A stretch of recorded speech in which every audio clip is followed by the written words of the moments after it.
crítics en el que ve del segle XXI, ells estan treballant, però són molt crítics en el que els nous artistes, no? O la nova Fornà, estan molt en front perquè es diuen que són políticament correctos, no es preocupen de res, claro, Sí. és el que diem, no? Són producte d'una generació igual o de diverses generacions que s'han implicat molt en el tema social.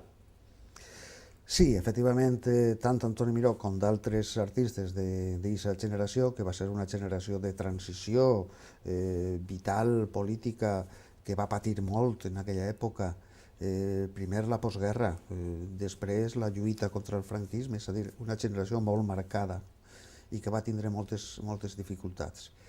Clar, des d'aquest punt de vista, quan un se fa major, Antoni Miró té 64 anys en aquests moments, pues, lògicament la visió de la realitat actual no correspon als seus principis i als seus plantejaments, que són els que les marcaren en la seva joventut.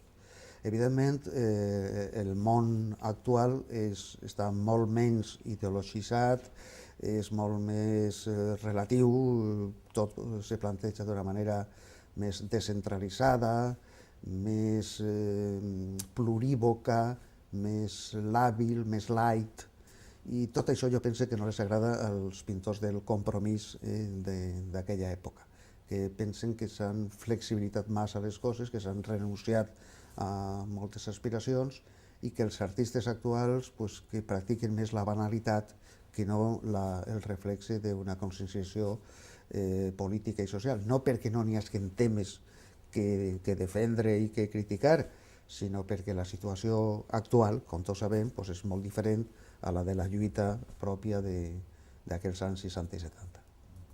N'hi ha algun, ja per acabar, sí. jo tinc, Sí. perfecte. N'hi ha algun